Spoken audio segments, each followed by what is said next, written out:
Yeah, first, thank you, Zara, for the introduction.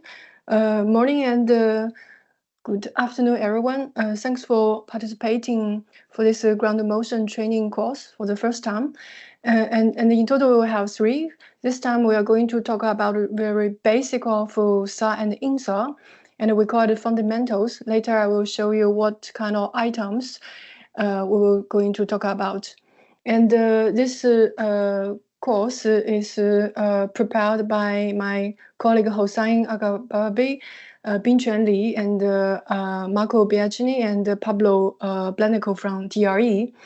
And for me, I like Zara already introduced, I'm from the faculty of ITC in University of Twente in the Netherlands.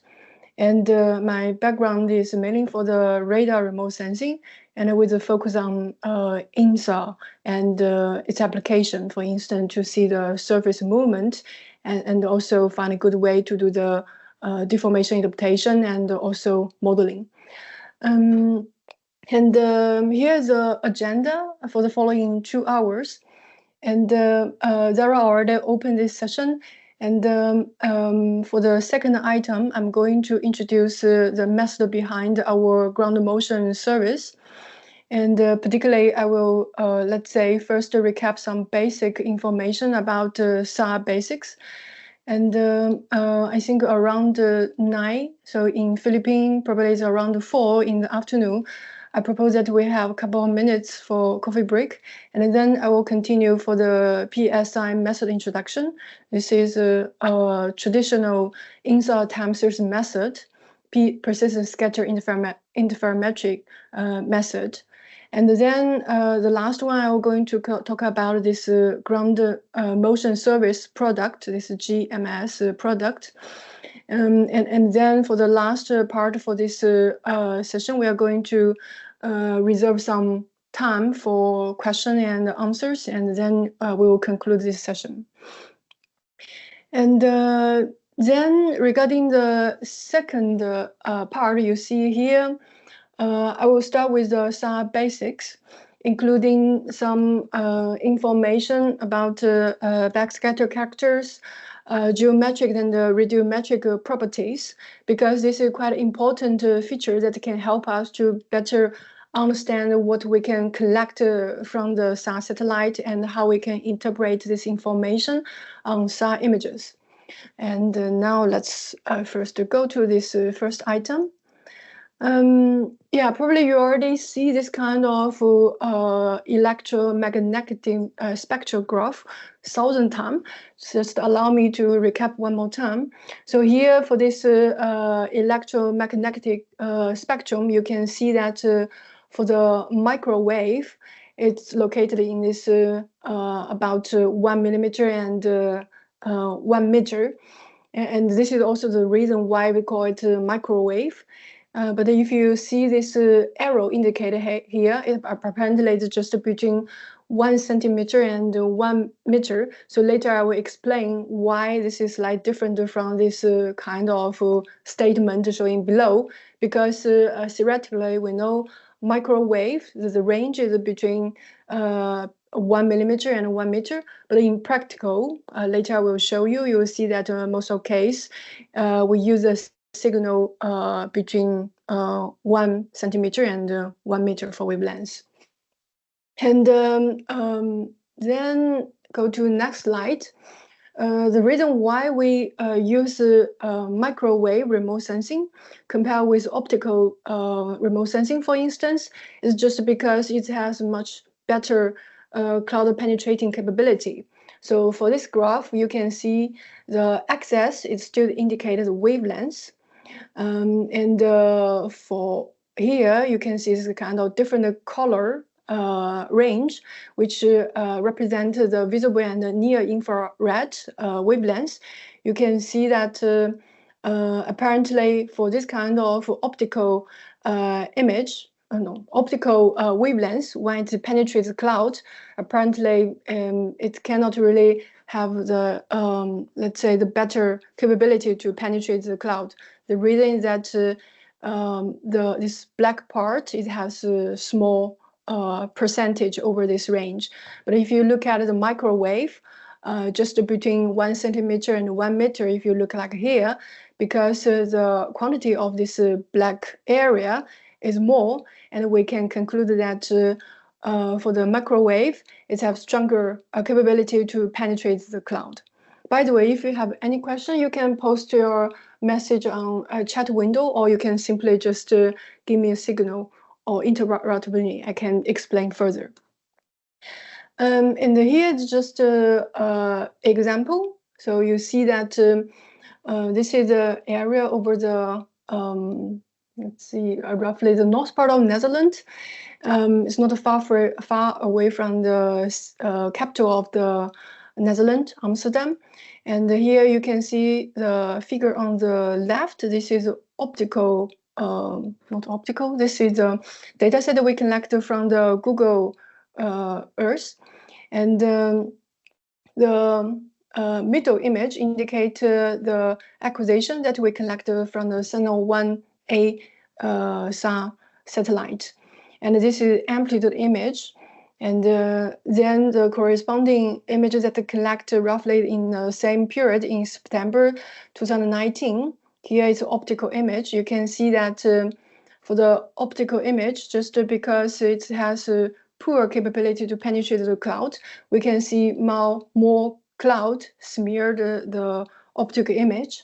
And on the contrary, for the SAR image, which collected by the Sentinel-1 here, you can see it. We have clear features for the surface that's collected by the satellite.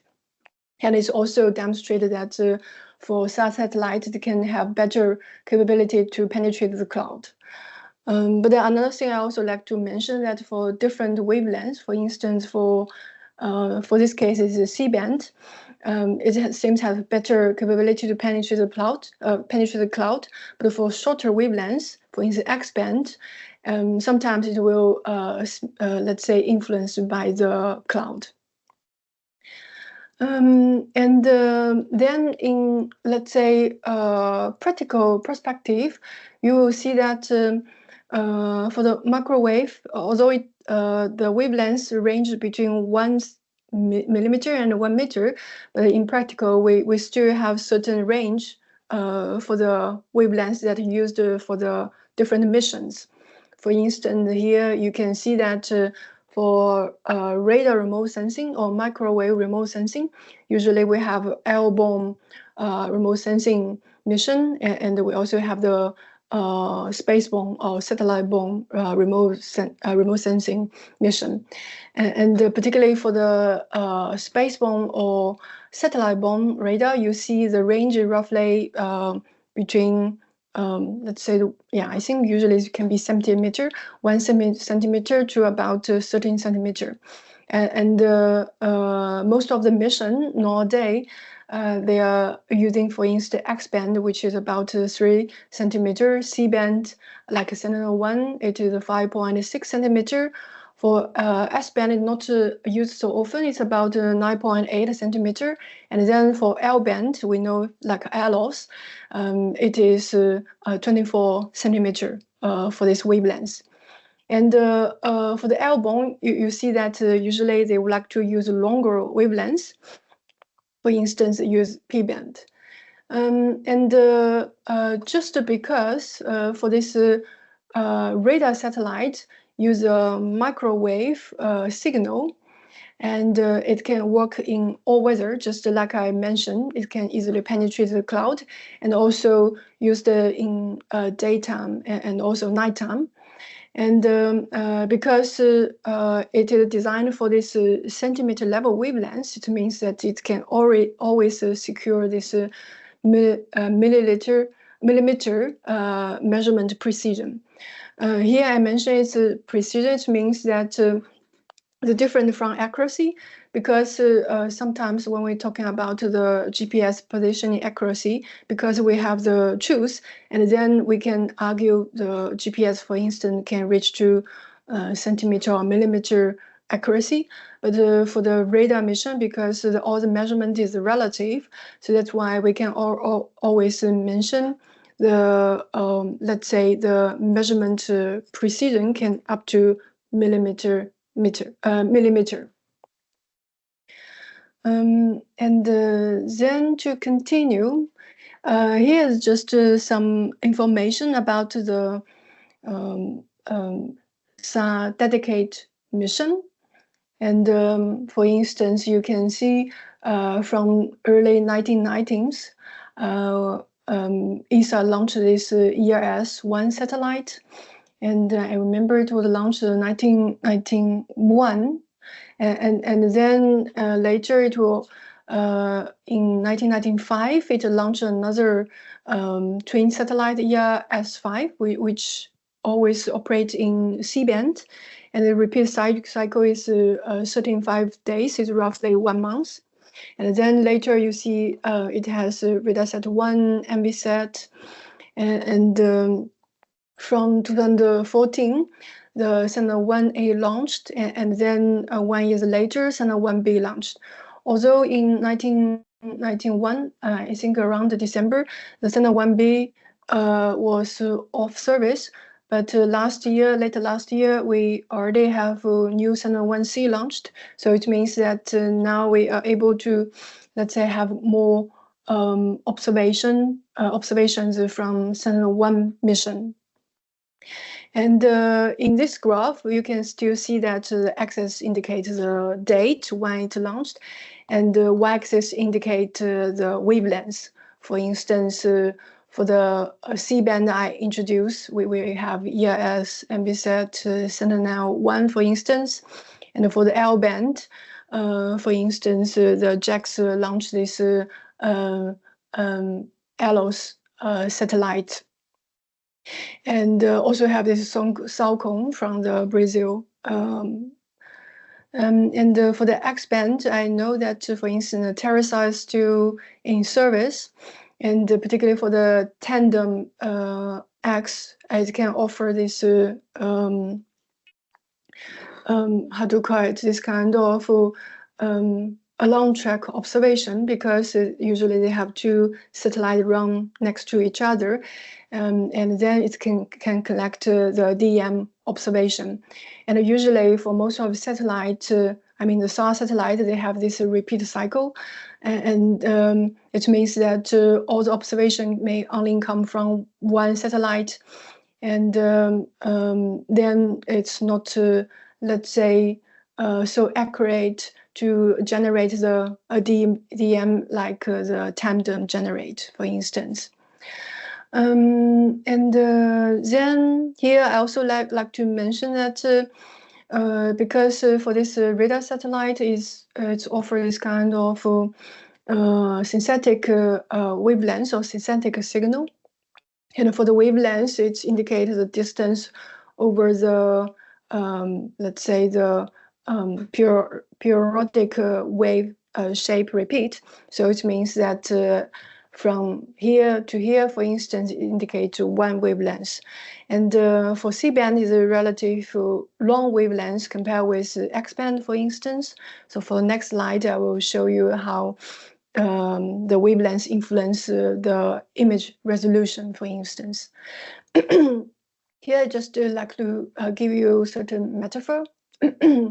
And for instance, for this long wavelength C-band satellite image, the SAR satellite image, you see that for ERS or MVSat, for instance, the coverage is quite wide. Usually it's about 80 by 100 kilometer size. And if you look at this graph, it seems that we can roughly see the profile of Mona Lisa, but still not so good to collect the detail feature. And on the contrary, if we have shorter wavelengths, for instance, for the X-band, the resolution is 3 by 3 meter in space. Although the coverage is smaller, here you see just about 13 by 50 kilometer size, but we can see more clear feature for this graph. And for the real SAR image example, here you can see that for the long wavelength C-band data over this area with some water body located in the, let's say, the left part in this graph. If you compare those two images, we can easily recognize using this high resolution data with X-band. And you can see that we can capture more detailed feature for this area. But for the lower wavelength, C-band, and poor spatial resolution, you can see that it's hard for us to, let's say, recognize the detailed feature for this area. And then usually when we're talking about this radar satellite, people may always ask how often does this radar satellite capture image for the ground? Because we have really good experience for this GPS observations. We know that usually for the GPS, it can have this near real-time measurement. And we also know that for the GPS, it's like a semi-geo synchronized orbit. So that's why every 12 hours it can offer the new observation for a single GPS satellite. But how often for the radar satellite? So you may ask whether it can capture the radar image per second, per hour, per day, per week, or per month, per year. So in essence, the main drive behind it is this is related to the orbit of a radar satellite. Like I just mentioned, for the GPS satellite, it has this semi-geo synchronous orbit. It has this kind of altitude to more than 20,000 kilometers from the Earth. So it can offer this, let's say, near real-time observation can be per second. But for the radar satellite, you see that it not have this geosynchronous, or for this graph I show this, actually it's a geosynchronous orbit. And the satellite means it, let's say, rotates same as the Earth rotate with its axis.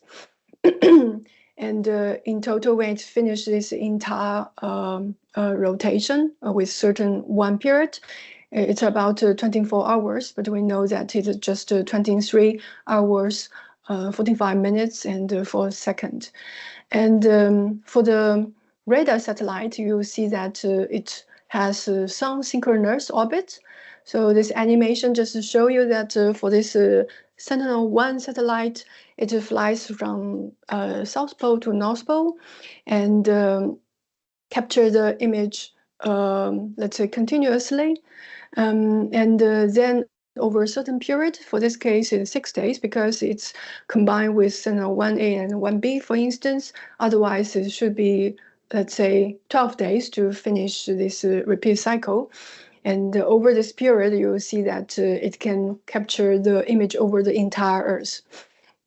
And yeah, I also like to mention, usually for this sun synchronous orbit, it has this kind of feature. For instance, it can cover the image can cover the entire of the Earth, and it can routinely acquire satellite image data on weekly or bi-weekly or tri-weekly routine.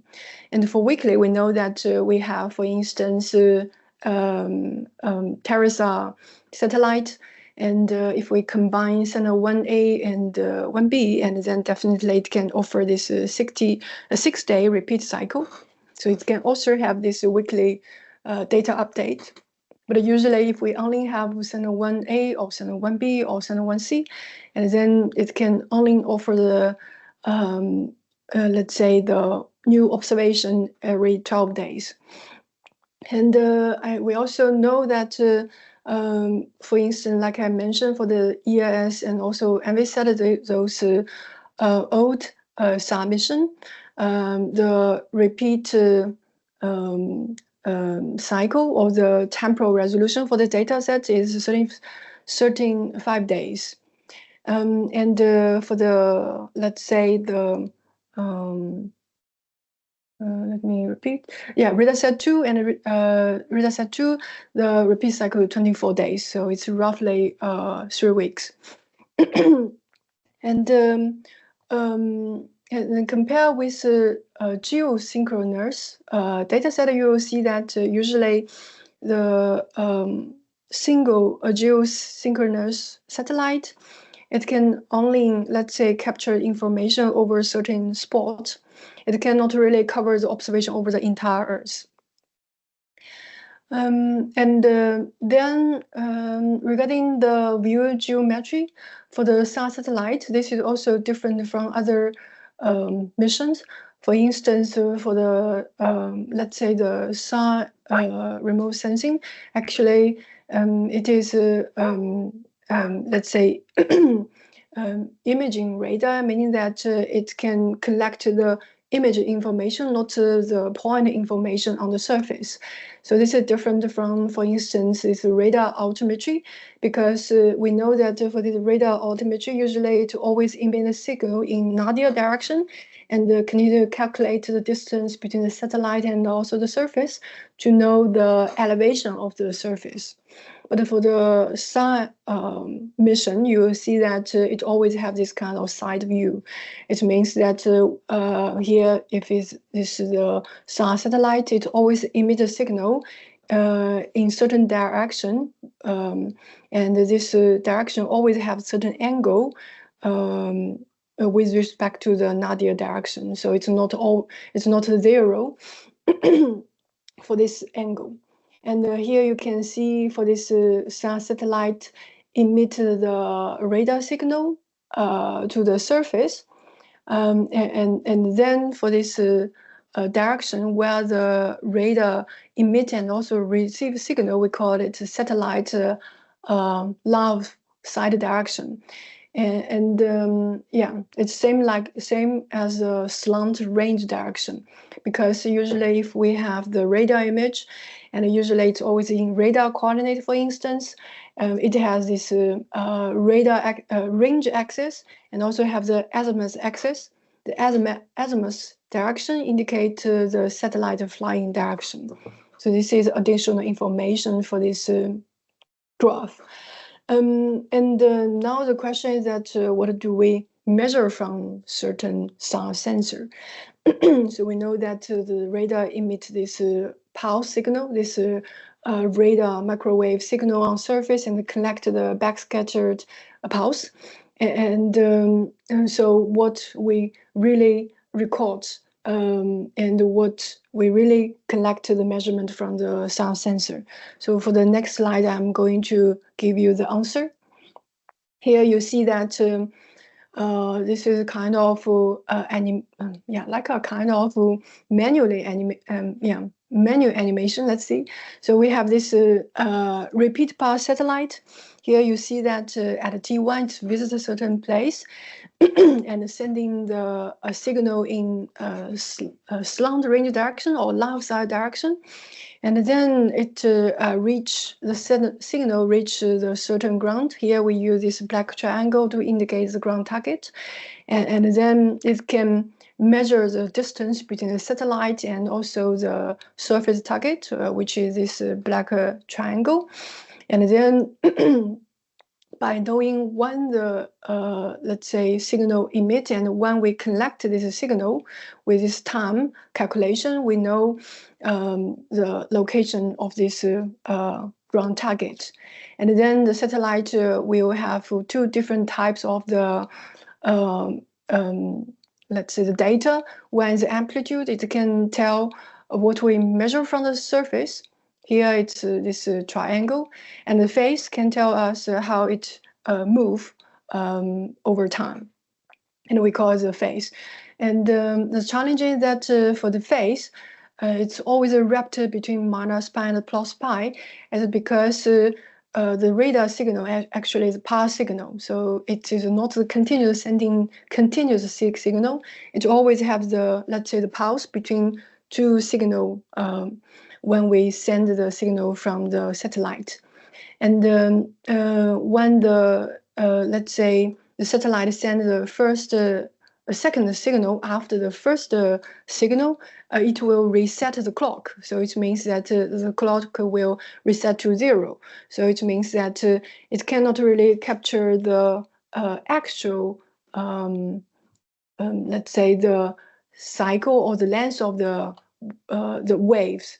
And the conclusion is that, not the conclusion, the, let's say, the impact is that it can only capture the fraction of the wave, and then the phase will be always wrapped between -pi and +pi.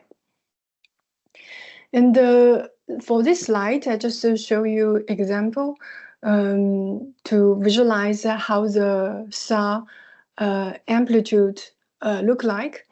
And this is the area still in the Netherlands over the Rotterdam harbor. And this data set is collected by the TerraSAR satellite in 2015, and this is descending orbit.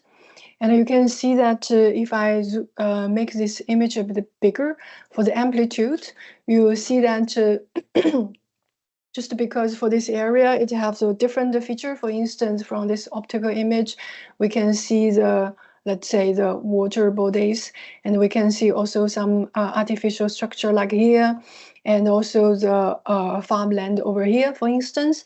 And if we see the amplitude based on different amplitude value or brightness, we can also, let's say, have a rough classification to identify different, let's say, surface target. For instance, we can see, okay, this is a building area, and then for this kind of long structure here, it's likely should be the railway, for instance.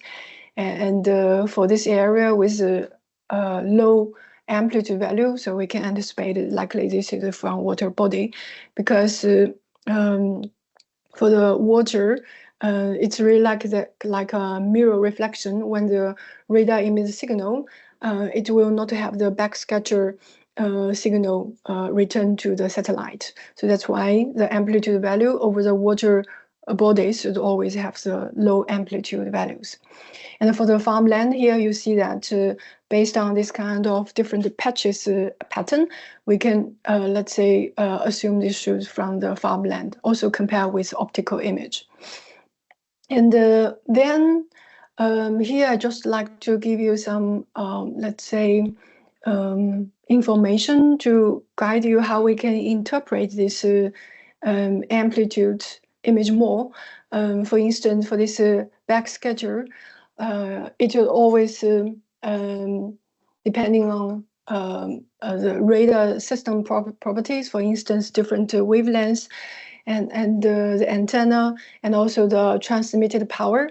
And also depending on imaging geometry, for instance, including this bandwidth, incidence angle, and also the range. And for the, let's say, the surface character itself, they also influence the radar backscatter.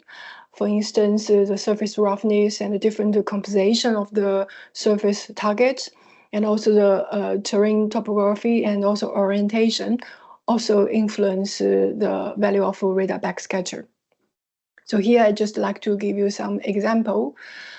First one is about wavelengths, because for the radar satellite, it's an active sensor, meaning we can, let's say, actively emit and, design and emit the radar signal. So here you see that we have this X band, also L band over a certain woodland area. And you can, let's say, easily recognize from this amplitude the difference between those two images collected from different sensors, one from X band, another one from L band. And you can see that even this is from the same area. Apparently for this woodland, they have different, let's say, the amplitude values. And this is because of the wavelengths. And for different wavelengths, you will see that it also have the different capability to penetrate the surface. And you will see, usually for the L band, it can have better capability to penetrate the surface, not the cloud, yeah, actually also for the cloud, and compare with X-band. L-band can even see more detailed information for the subsurface. So that's why here you see that for the same, let's say the crop area, roughly like here, the amplitude value for the L-band is much lower compared with X-band. And then for the antenna, you will see that a radar satellite you can also decide what kind of, let's say, polarimetric design they would like to have. For instance, for the radar, it can emit a signal, and it can decide whether it emit a signal in a vertical direction or horizontal direction, and can also decide whether it want to collect the backscatter signal in horizontal or in vertical direction. And for instance, so I just jump to the next slide to give you example, because usually with example it's much easier to digest this kind of knowledge. For instance, for Sentinel-1 satellite, it always offers the observation in either VV and VH or HH and HV. So this kind of two different polarimetric mode. And so this example is image covered over the tidal flat area in Wadensee in north part of Netherlands.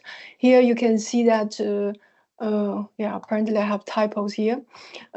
Sorry, I have typo for this title, sorry for that. And here you can see that for the this copolarity mode, this HH mode, and over this tidal flat area, we can even see some submerged sandbank somewhere over here. But for the, let's say, the HV mode, you can see that we can hard to recognize this unsubmerged sandbank over these areas. So usually with this kind of different polarimetric data set, we can use them to do the classification based on the different scatter mechanism, and we can easily recognize, for instance, surface scatter, volume scatter, like here, because water is a good example of the surface scatter. So with this kind of difference between two different polarimetric modes, we can easily recognize this surface scatter, like water, for instance, and the volume scatter, for instance, from this tree or bushes, and dihedral scatter, for instance, like buildings, I mean, these man-made structures. And then regarding another, let's say, impact factor, this geometry, the radar imaging geometry, you will see that the SAR satellites have this kind of side view. So like I already mentioned, for instance, the satellite emits signal in this direction, you will see that apparently for this kind of target is a mountain. This front side, this side of the mountain, it is close to the satellite, and for the back side of this mountain, you can see it seems it cannot really, let's say, reflect the backscatter, let's say, echo back to the satellite. So you will see that because of this kind of side view geometry, we may have the geometric distortion. And those are three different types of geometric distortion. One is foreshortening, and the second one layover, and the third one is shadow. So like this one I just mentioned, for instance, this backside of this mountain, just because this radar wave cannot really reach this area and also cannot really collect the backscatter information from this side of the mountain, and then in radar image we will have the shadow. And here from those two examples, you see that, for instance, like this area with quite bright color, it is, let's say, the front side or slope facing towards the radar wave. And yeah, similar like this blue arrow indicated this side of this mountain. And for the area with this kind of lower amplitude value, for instance, this area, you see apparently should be the slope facing away from the radar. And actually, I didn't really have the slide to show how we can, let's say, crack this geometric distortion. But I can directly give you the answer. So usually we have to use this external DM to correct this geometric distortion. So suppose if we have the DM information from SRTM or from the Copernicus DM or from other high LiDAR generated DM, and then we can correct this geometric distortion. And for instance, like the product on a Google Earth engine, usually you will have this kind of amplitude or intensity observation from Sentinel-1 image. And then you will see likely they already apply this kind of geometric distortion using DM, for instance. And so far, I'm talking about this kind of geometric distortion from the image wise. And now I would like to, let's say, scale down, even focus on the pixel wise problem. This is about the radiometric distortion. And still go back to this slide, you see that even for this high resolution image, for instance, from X-band, the spatial size is 3 by 3 meter, but it still means that the pixel size cannot really small enough to only capture, let's say, only single target, for instance. And for instance, like this, let's say, media resolution image, having set some satellite, the spatial resolution is 20 by 4 meter. So we can imagine in this one resolution cell or one pixel, it may, let's say, have many different type of ground target. It may include the parking car, or may have one trees next to the buildings.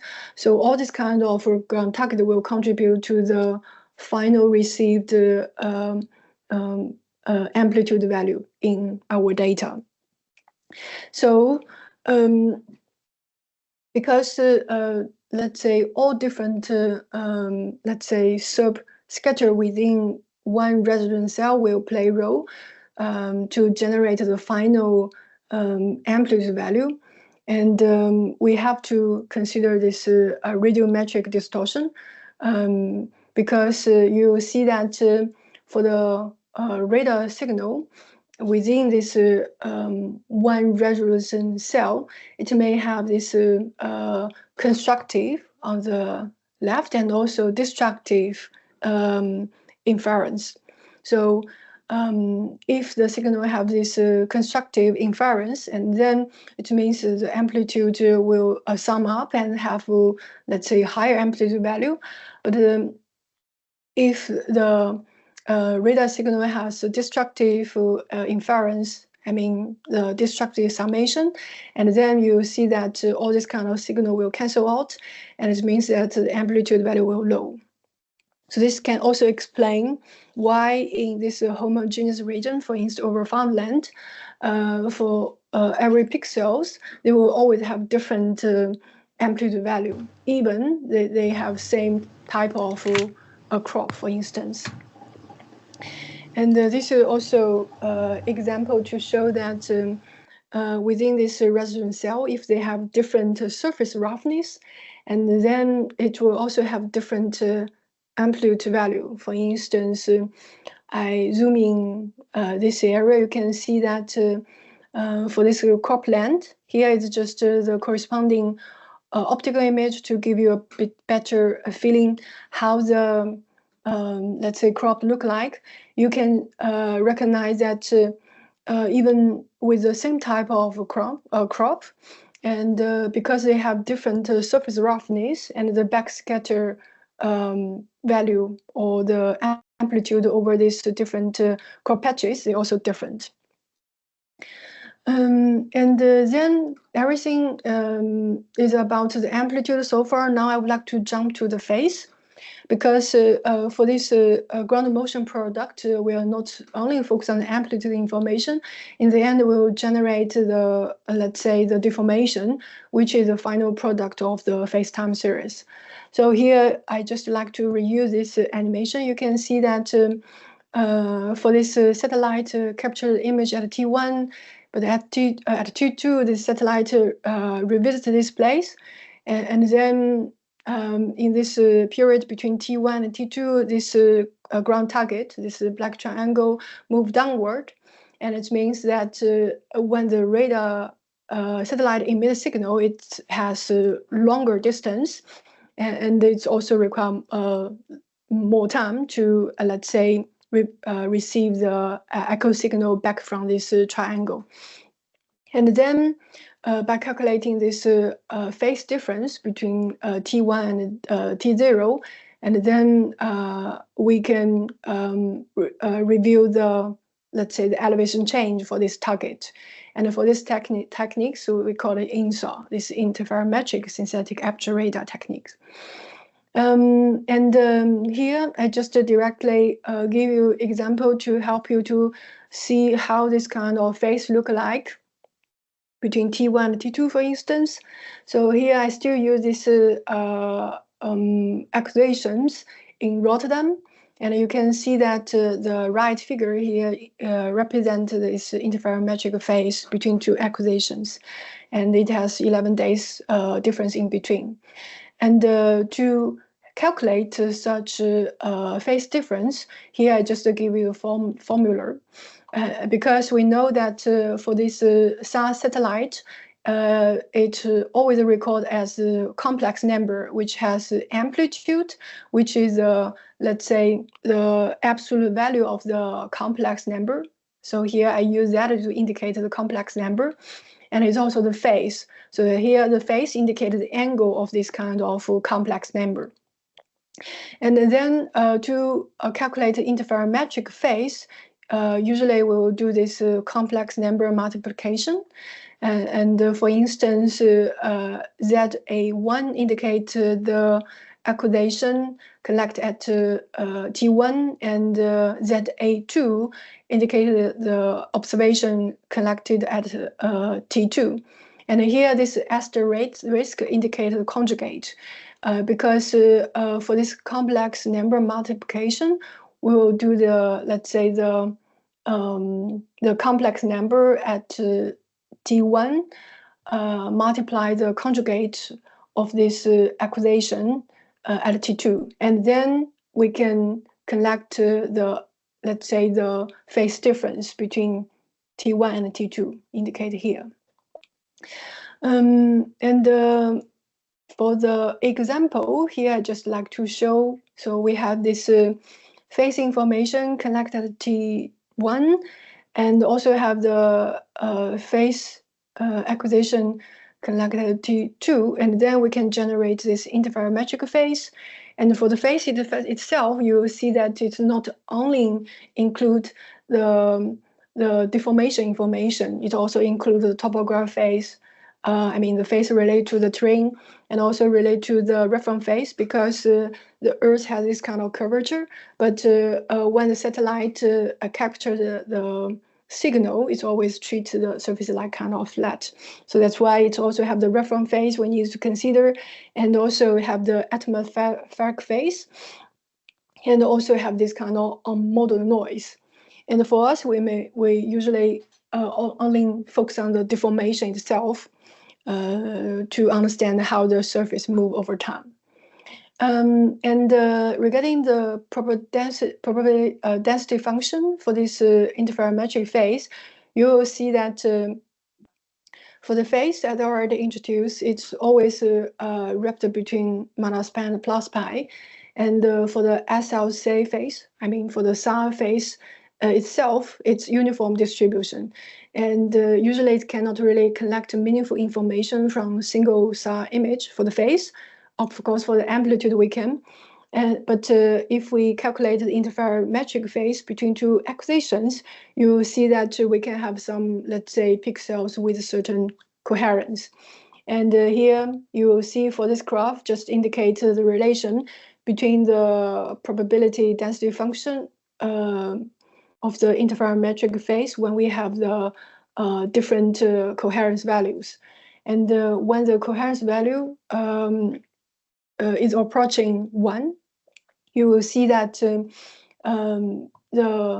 PDF of the interferometric phase is more meaningful. And when the coherence is 0, you will see that it is still uniform. It still have this uniform distribution. And it also means that if the coherence is good, and then the probability density function of the interferometric phase may have this kind of Gauss-shaped pattern between -π and +π. And then the expectation collected from such phase will be more meaningful. This is also the reason why when we do this kind of time series analysis for the SAR data, we focus on the persistent scatter, for instance. It's because it has good coherence over time. And here, this graph just to show you let's say, the example of the persistent scatter respect to other different type of scatters. For instance, for this PS, the persistent scatter, it is a point-like coherent scatter. For instance, like let's say attic over the roof, it's good PS point. And here, this part just to indicate, suppose we have certain resolution cell. It means that within this resolution cell, we have one dominant subscatter play role. Here it should be the attic. And then, so for instance, like this distributed scatter, because usually, when we do this small baseline subset processing or distributed scatter processing, usually we focus on the distributed scatter. You will see that for this type of scatter, they are coherent, but it also shows that within this resonance cell, there is no dominant subscatter play major role. And the example is like the bare rocks. And yeah, for those two, you can see that for this kind of incoherent point scatter, it means that over this resolution cell area, there are quite a number of different targets, and like this kind of parting car, it cannot really, it can be, but most of the case it may move, so it cannot be the permanent stable scatter over a certain time period. And here it's like a grassland, for instance, incoherent distributed scatter, because the grass may grow over time, so it cannot really keep a coherent over this time period. And to select the PS, here you will see that we cannot directly use the phase because, like I just introduced, the SAR phase has this kind of uniform distribution wrapped between -π and π, and it's quite let's say random phase information if we have this phase time series. So usually when we select the PS point, we go for the amplitude time series analysis. Here, this is a formula. You will see that we will calculate the amplitude dispersion index. For some cases, they call it normalized amplitude dispersion index, because they will calculate the standard deviation of the amplitude time series over time, and divide it by the mean of such amplitude. And we always notice that if this amplitude is, for instance, lower than 0.4 or even lower, and then they have good, let's say, correlation with the stability of the phase. So we can use this amplitude dispersion index ADI to select the PS candidate and then do the further time series analysis only for the PS. For the PS, when we generate the let's say the spatial network, you'll see that we always select the single master acquisition or reference acquisition to do the calculation. And those are three, let's say, examples to show that how we can create this spatial network. And spatial and temporal network, because here you see for axis indicate the time, I mean the acquisition time. For this case, it's between different time period. For instance, this one from 1995 to 2001, and this one's 2003 to 2010, and this is from 2009 to 1995. The y-axis indicates the perpendicular baseline, so it means let's say the spatial distance between the satellite. And here you can see this the different colored star indicate the master acquisition or the reference acquisition. And when we calculate the PS deformation time series, all the, let's say, estimation will always respect to this master acquisition.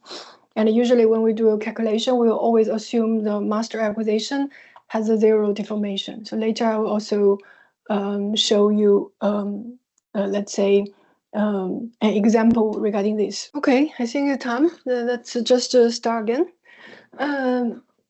Now we move to the PS method introduction.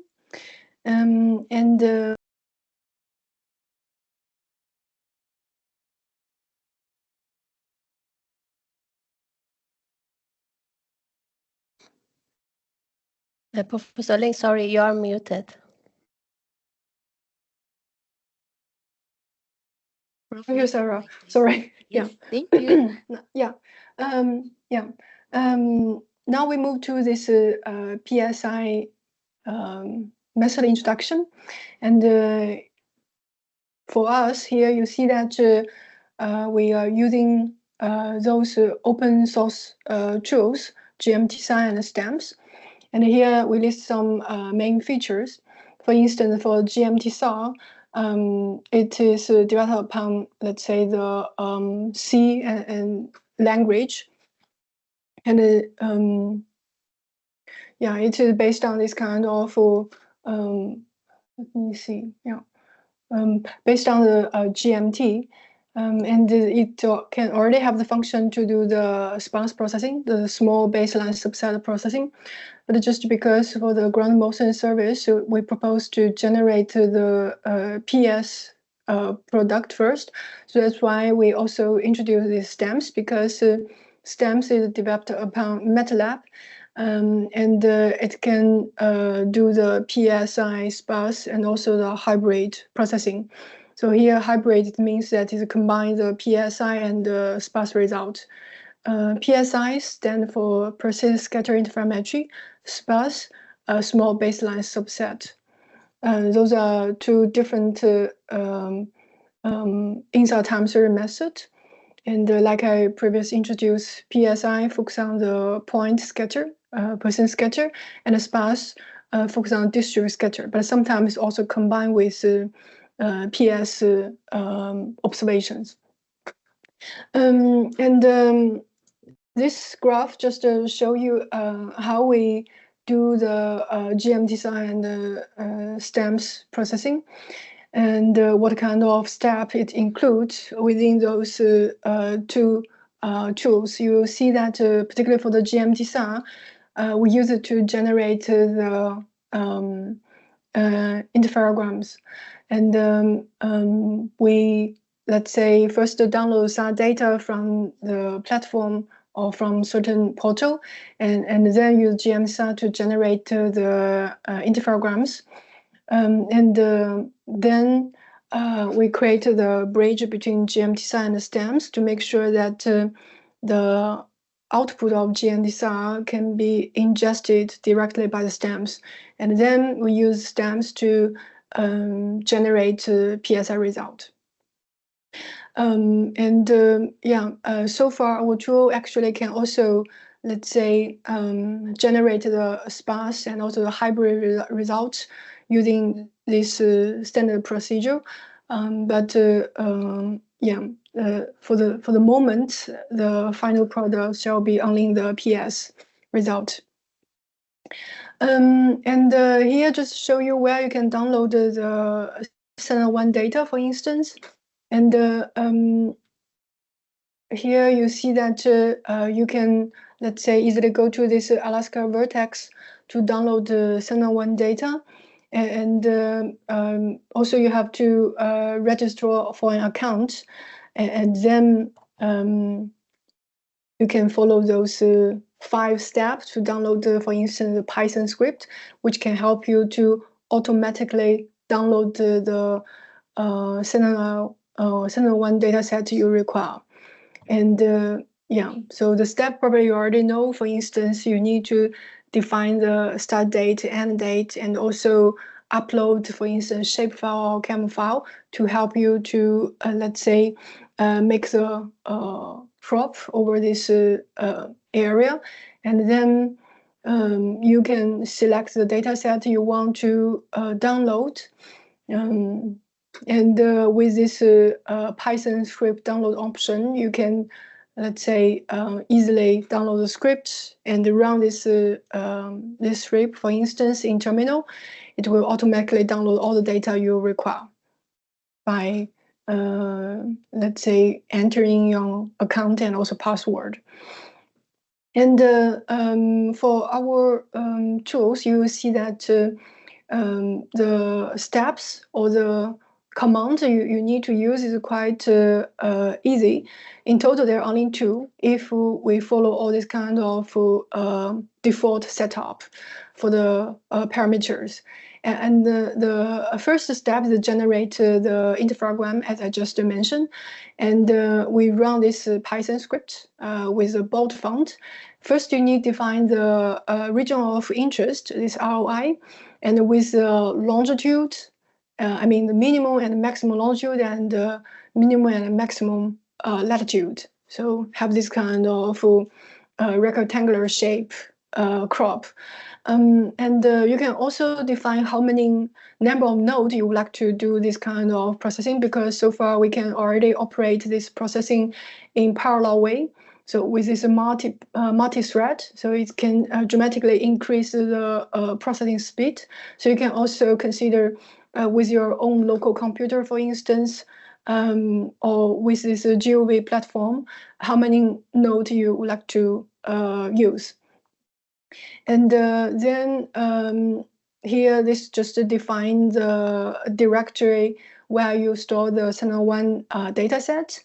And because for this tool, we want to run the stamps. So that's why here you see that we'll also, let's say, make sure we define the method as stamps, and then the GMTSAR can generate the output, which can on standby stamps. And regarding the patch, here you see that because stamps is made from, is developed upon MATLAB. And for the MATLAB, they have certain limitation for the size of the matrix. So that's why, especially for the Sentinel-1, we may need to define a certain number of patches to make sure that the matrix can be divided into several patches. And then the stamps will not be overloaded or crash. For the ADI, like I already introduced, so this will help us to identify the PS candidate. And usually the, let's say, the this ADI value is between 0 to infinity, for instance, and we may always select this ADI value around 0.3 to 0.5, for instance, because if we have larger ADI, it means that we can, let's say, allow larger noise for the PS candidate, but we may need to make the trade-off. We don't want to have too many noisy PS candidate, which may influence our final result. So if you have some study area located in urban region, for instance, you can always make this ADI value a bit smaller. And also, if your acquisition a bit longer, for instance, I mean, this processing temporal period a bit longer, you can also consider make this ADI a bit bigger, because in essence, we know the PS should be coherent over the entire period, but sometimes for some let's say potential PS point, they may have a bit larger fluctuation over larger time period. So you may need to make this ADI bigger to still, let's say, capture this kind of PS candidate. And then go to the master argument. Here you see that you can also define the, let's say, the acquisition of the master. But for the GMTSAR, actually, it can automatically select the optimal master acquisition. Can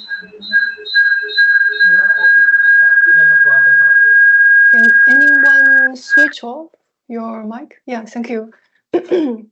Okay, and then for the GMTSAR output, like I mentioned, for the GMTSAR, it serves for interferogram generation. And I will not really explain the method behind this interferogram generation. But I just give you some, let's say, a description about the procedure.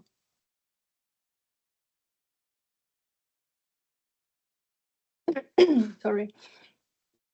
So for instance, we downloaded the SAR image. Here, usually we have to have this single loop complex number format, SLC format.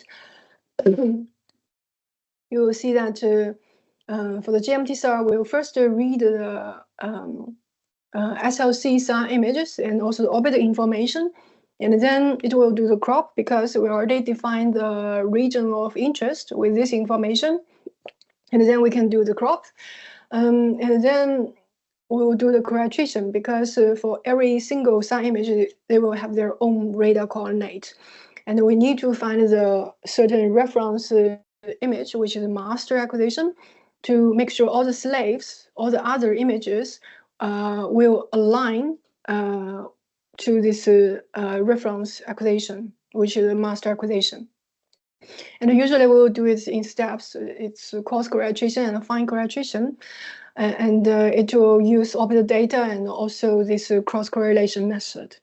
And in the end, we always like to make sure the, let's say, the correlation result can be as good as 1/13 pixel size.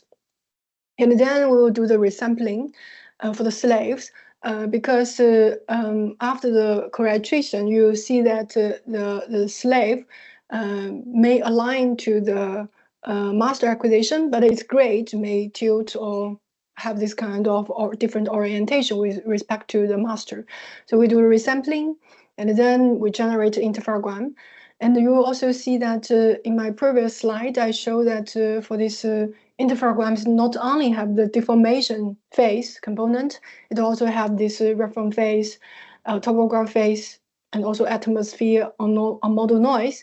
And the 6 steps, you will see that we will remove the reference phase and also remove the topographic phase based on external DM. And in the end, we will have this interferogram stack, which can be directly used for the stamps. And then move to the second command, you will see that we use this bash script to run the stamps. And the only argument you could define is this the method for atmospheric phase removal. And the APS represent atmospheric phase screen. And here you see that we directly show the output for the stamps, which is about the deformation time series of all the PS points. You see that it included the coordinate of the PS, also the elevation, height, absolute height of the DM, and the mean velocity of this PS. And then the standardization of the velocity and the coherence, which can help us to know how about the quality of this PS point. And then will be the deformation time series from the first acquisition to the end. And those are just examples to show how this kind of value look like. Here we just give you example. For instance, you see that we make a crop for the year of 2020 and 2021, about 2 years. And in total, we have 56 Sentinel 1 image. And this is descending data. And you can see we also indicated in the incidence angle, which is 36 degrees, and also the heading, which is minus 168 degrees. And then here we can also recognize this is a VV plus VH mode. And you will also notice that usually when we do this kind of PS processing or phase time series analysis, we only focus on copolarimetric mode, so VV or HH. We don't use VH, because let's say we can collect more useful information from VH for the phase itself. And for the VH, usually we use for classification. Then here's the example how we run this kind of script. So you will see that, like I mentioned, so suppose you use this your local computer to do this kind of whole processing. You may need to, let's say, download the Sentinel 1 data to your local computer as well as open the data and create the folder where you can store the Sentinel 1 data. But for the GOV platform where you can do this kind of cloud computing with your request, actually for some step actually can be skipped. And so you can run this script that I just introduced, because if you define your request on this Alaska vertex where you can download the data, you can automatically download the data using this script. And then here, this EOF is another open source tool where it can help you to, let's say, download and also calculate the correct precise orbit for this data set. And then here you see that for this second step is to help us to, let's say, generate the interferograms, which can be directly used in stamps. I already explained all this kind of argument, so I will skip. And for this part, you see that it do this kind of batch processing. And there they define that when we do this atmospheric phase removal, we use a linear model instead of using additional weather model. And for the crop here, you see that for the GMTSAR, the minimal processing size actually is burst. So it means that even you define the crop area here, for instance, so here this part, even you define this crop, a region of interest is smaller than certain burst, likely it will still do the whole burst processing, whole single burst processing. And for instance, here just example, for instance, for the Sentinel 1A, it usually has 27 bursts, 3 subswathes, and each subswath has 9 bursts. And you see that, for instance, we made this region of crop in red, and then this, let's say, the blue areas of those bursts will be used for the processing. And then to, let's say, remove the topograph phase, the DM, you will see it will be always larger than the region of crop. Here we use this green square to indicate the area of the DM. And here is the spatial and temporal network. And you can see that those kind of green circle indicate the acquisitions. In total, we have 15.6, as I already mentioned in previous slide. And here, the axis indicates the time, and Y indicates the perpendicular baseline, or you can simply relate to the spatial baseline. No, it's a kind of form of spatial baseline. And then, so for GMTSAR, you will see that it will select the best master here, which is in 15th January 2021. But for us, you see that we also manually define the master. For instance, if we focus on certain hazard, like landslide, likely we just want to select the master before the landslide occurred. So this, let's say, argument here, this one, this master, may help us to decide which can be the most suitable acquisition for our own purpose. And then those are the parameter setting within STAMPS. Actually, we already have the default parameter configuration, so it means user can directly run the bash script without changing any parameter, but it doesn't mean that you cannot. So here, actually, we also show that you can also, let's say, adjust the parameter for your need. For instance, for STAMPS, it has, I remember it had 8 steps in total. And so each step actually for different purpose. For instance, the first step is just ingest the input from the GMTSAR. And also consider how many cores you may need for the processing. And actually for this step also help us to select the PS candidate, because there you already define the ADI and also the number of patches. And then the step 2 to do this, calculate the temporal coherence. And for instance, for this this first step, where you can define the maximum topographic error, here you can define the 15 meter as the threshold. But for instance, if you're not so confident about the topographic error, you can always make this number bigger. It means that you have, let's say, more PS point with poor height estimation.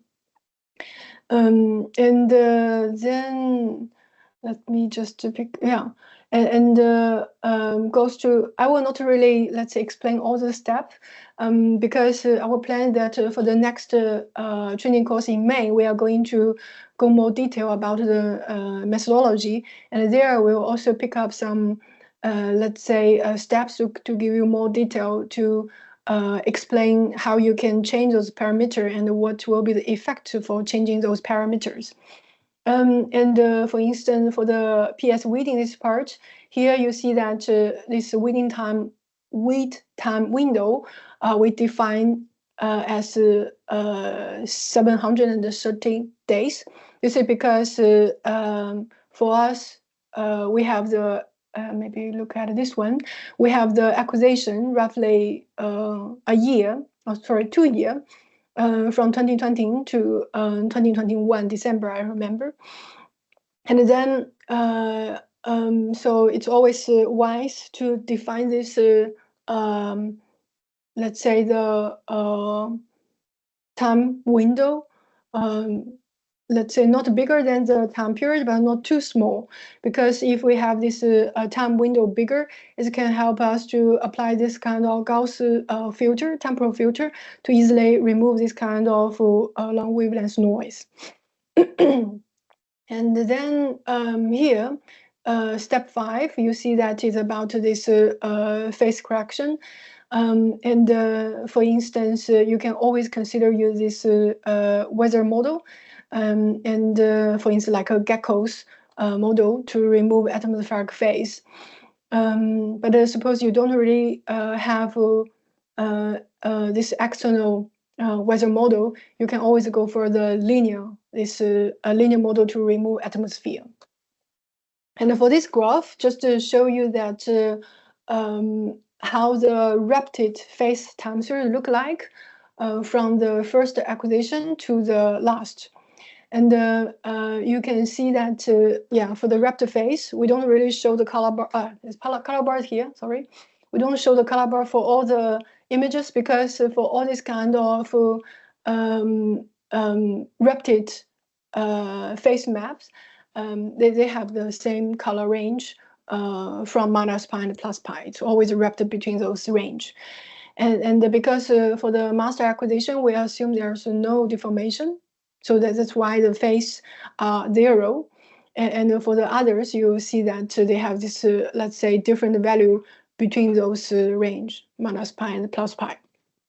And sometimes we can easily recognize this kind of phase jump from, let's say, the red to green, for instance. And then here we show that if we have the Gecko's model, we can also visualize this kind of external weather model maps over each acquisition. So you can see how this kind of atmospheric phase look like over time. And here still we show this absolute atmospheric phase in radian. And then for the step 6 about this phase unwrapping, for STAMPS, it applies this kind of 3D phase unwrapping. So it means that it will do this kind of unwrapping in time and space. In space, we know that they apply this snapful phase unwrapping, and in time, usually they don't really have this kind of deformation model. They just do the filtering. And then for this graph on the bottom right, you see that this is the, let's say, phase unwrapping result minus atmospheric phase influence. And then you see that after the atmospheric phase removal, let's say the deformation time series over this range looks much smoother or continuous, doesn't really have too strong phase jump.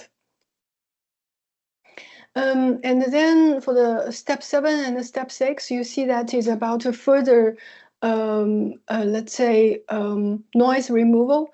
And the step 7 is just to make sure that they can remove the noise because of this spatial correlation look angle. We know that even for the satellite have side view and have this incidence angle, but for every pixel, actually they have different local incidence angle. And there it also influenced by this local incidence angle, the DM estimation also different. DM estimation also have a bias. And for the step 7 here, you see that because for the atmospheric phase, it like kind of white noise over time. So that's why we can still apply this temporal filtering over time. And then in this way, we can, let's say, smooth our deformation time series in the end. So for this graph, just to show the product with the velocity, let's say deformation velocity, remove the DEM arrow, atmosphere, and also orbit arrow. Here we use the Gecko's as a weather model. And this color just indicates the mean velocity value for every single PS. And then in summary here, you see that in the end, we can also visualize this INSA PSI result on Google Earth, for instance. And those dots still represent the PS point, and the color indicates the deformation velocity rate. And the table here just to give you some basic information about the parameter that we used, but still you can, let's say, adjust them if you run this kind of script in your local computer. And then here the last point about the GMTSAR product. I would like to cover some topic related to the observation in line of sight direction, and also the line of sight decomposition in vertical and also horizontal direction. And also, let's say, discuss how we can do this kind of PSI result integration, because in the end, we will generate the PS result which cover quite a large area, which means a single one thing not cover this large area. So we need to find a way how we can, let's say, integrate all this kind of PSI results from different sentinel one thing. For this GMTSAR product, actually, we always take EGMS as reference. We already introduced this idea several times because we want to have same type of product that's already available on EGMS portal. And the first product is P1.1. It's about the deformation in line of sight direction. And the second one, we still need let's say, the input from the local stakeholder to have the GNSS. And then we can have this calibrated result. And for the third product, which is P1.3, is about this line of sight decomposition. We will have the component in vertical direction and also east-west horizontal direction. Then, yeah, here just to recap this radar view geometry to let you remember what does the line of sight mean. And this line of sight is the same as the direction in slant range direction, and where the radar emits the signal. So like this slide, this one, actually it's the P1.1 product, because this is the deformation velocity information in line of sight direction. And because we have this observation in ascending, so it means that usually we can only offer this line of sight information from this single view geometry. And suppose we have both ascending and descending data, and then having this line of sight decomposition is possible. So here's a kind of graph to show how we can do this kind of ascending descending data combination. And you can see that for this certain ground target, if this ascending descending data can capture these areas, and then it can deliver this line of sight deformation from ascending descending. So with this information, we can also, let's say, do this kind of projection on vertical and horizontal direction using ascending and descending data. Here I just give you the formula, and later for this after class quiz, actually you should also use this formula to calculate the line of sight decomposition onto vertical and also horizontal direction. And for this formula, you see that we have the PS observation from ascending and also descending. So here DA indicates the observation from ascending, and the DD indicates the observation from descending. And for this matrix, here you see that we may need the the information of the local incidence angle in ascending of every PS on every pixel, and also the local incidence angle of every pixel in descending here. And then we may also need to have the satellite heading, I mean the direction of the flying direction of the satellite. Here we use R for H to indicate the ascending and the descending satellite heading. And for the gamma here, it is a kind of value which can help us to make sure the horizontal component is on east-west direction. So you can directly use this 19 degree to make sure the horizontal component actually is already aligned with east-west direction. And in the end, we can yield this component on vertical and horizontal direction, this du and dx. One thing I have to mention is that just because we have two observation and two estimation, two observation is dA and dd, and then two estimation du and dx. So it means that we can only have this kind of unique solution, but sometimes we always have certain assumption. So we always expect, suppose if we have more observations, like we have dA, dd, or even dc, for instance, with different view geometry, we can have a better estimation for du and dx. But with current mission, actually, we can only do these two observations yield to estimation.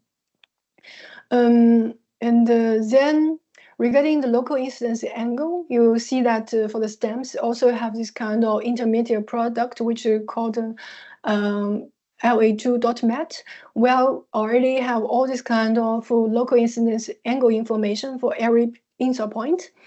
And for instance, like this graph show, let's say, how the local incidence angle is for every insert point. And this color indicate the incidence angle in degrees. For instance, from near field to far field, you can see this local incidence angle increase. So from left is near field, from right is far field. So you can imagine roughly the satellite probably on the left from here. And then regarding the, let's say the same merging, you see that we will do the mosaic adjacent P1.1 result. And you can see that for the, let's say, Philippines, we would like to do this processing at least over 15% of the territory for the past 3 years.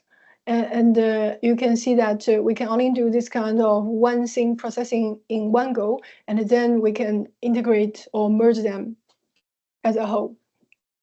So you will see that we generate a list of the, let's say, P1.1 results listed here.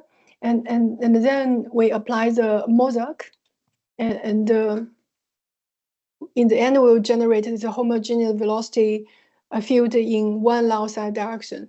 And we expect we'll only generate this velocity field with descending data, because as already mentioned, this Channel 1B was off service in late 2021. So it means that we could not have ascending data from Channel 1B. We can only use this Channel 1A for the processing. And this is, let's say, the way to do this mosaic. You can see that suppose we generate this P1.1 product for those 9 planes in total, and we'll take one plane as a reference, which can help us to, let's say, align all this kind of information from those planes onto the same reference plane. So first we do is that we select this overlapped areas. You see that this backslash region, or the overlapped region. We will select the reference point over this overlapped region, which can help us to do this adjacent plane connection. And we do the, let's say, separate PSR processing for each planes. And in the end, we'll also adjust the disk continuity based on the information from the overlapped region, and then align all this plane information onto the reference. So you see those are the steps from this block to the end. And in the end, we'll generate this homogeneous velocity along with PS time series. Regarding the let's say the last part for this PS result downsampling, so you will see that even for the Sentinel-1, the spatial resolution is 20 by 4 meter. We will not directly provide this product.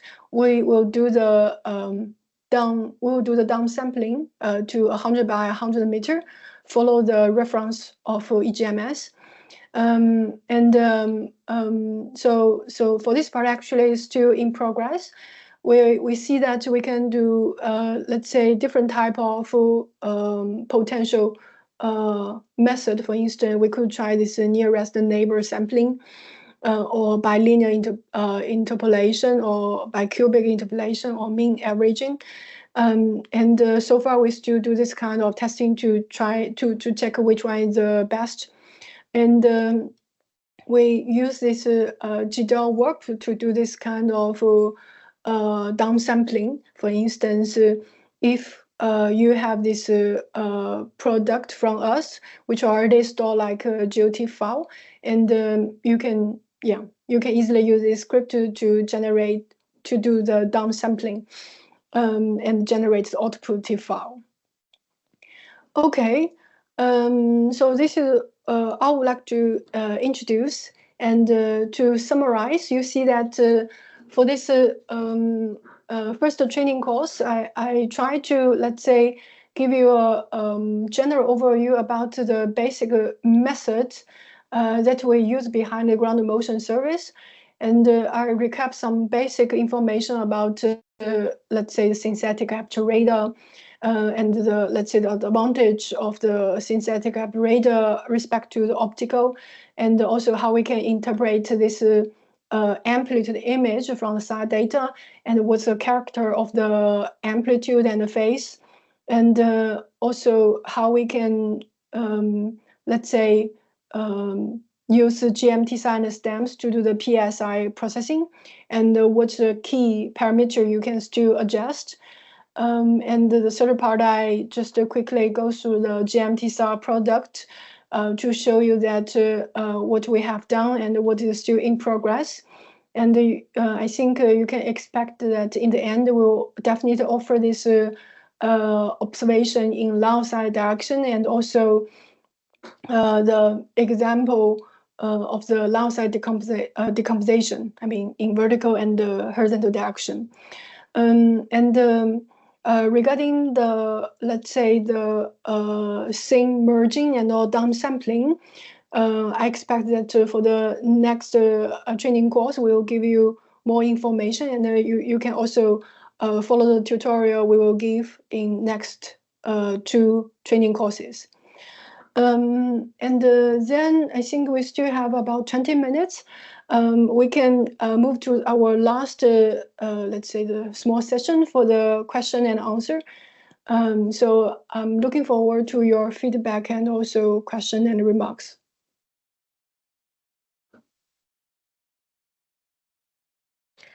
Thank you a lot, Professor Zhang. May I ask the participants if you have any questions? It's your time. You can raise your hand, or you can also use the chat to write your questions.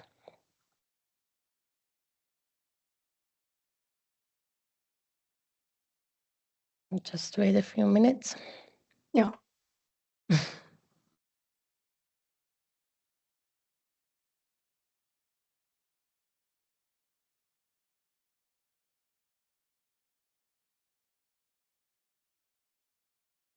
So I don't see anyone raising hand or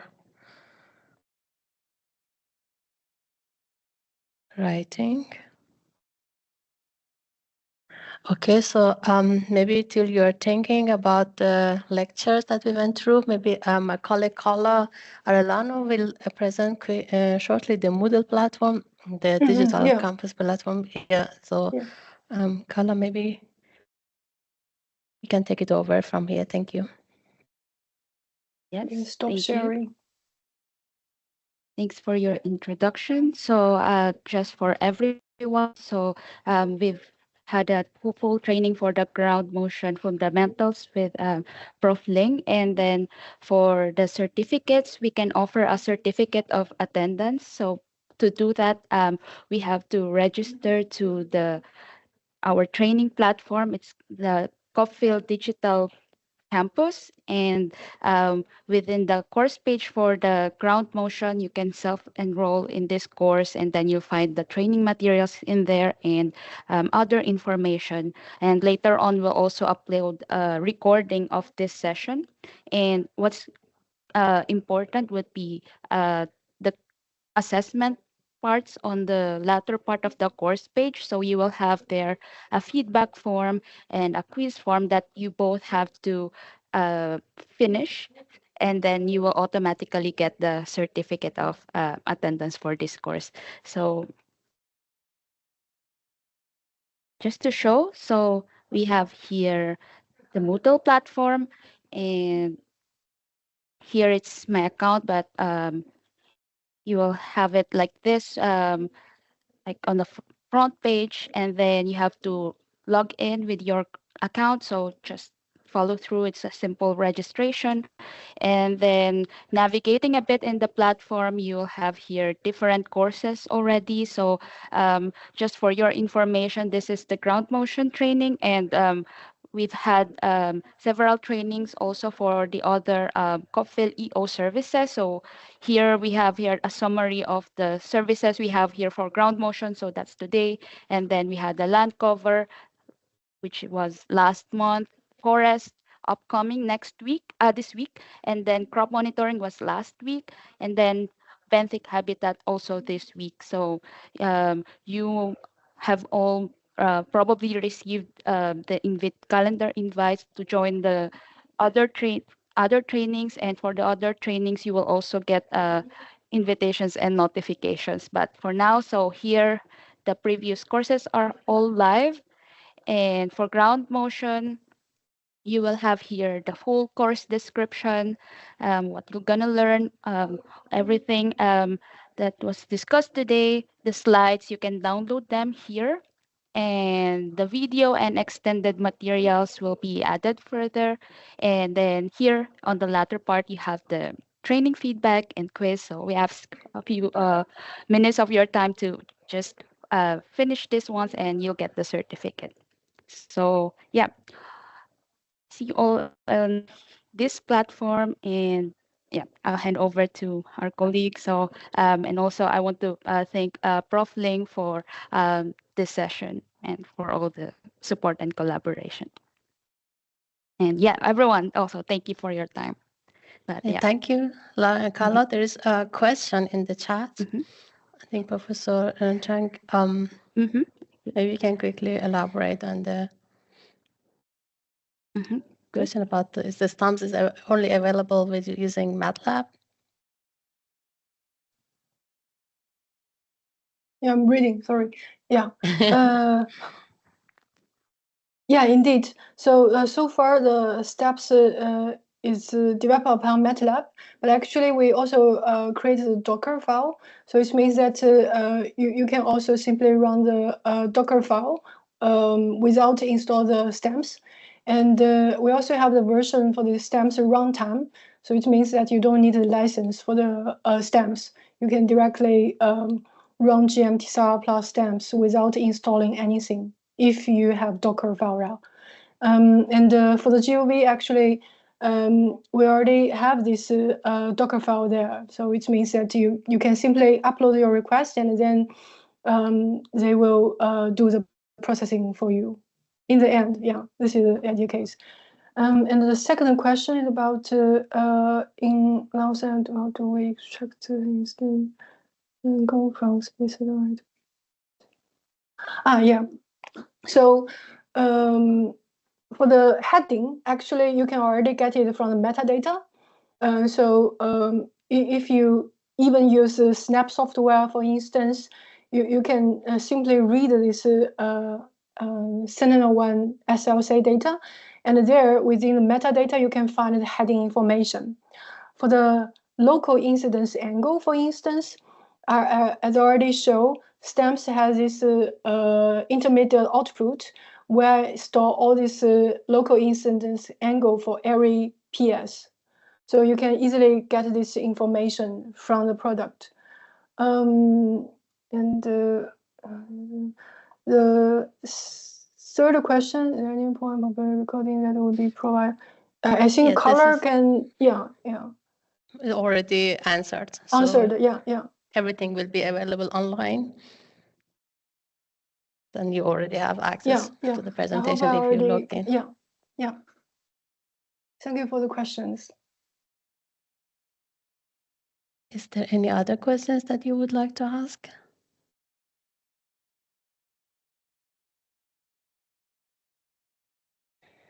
If not, in the sorry, go on. Yeah, thank you for your questions. And yeah, so some links also provided on the chat, of course, will also be available to all of you. You've seen on the slides contact details of Prof. Ling and also our contact information here, or also on the CopPhil Digital Campus. So yeah.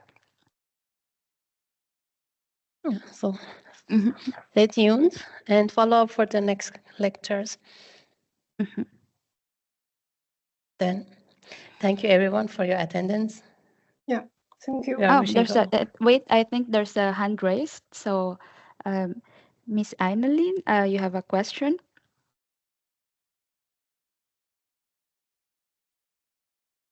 Okay. All right. But yeah, all details are here for anything, but sure. Yeah. So all good. Then have a nice day, everyone. Thank you for attendance.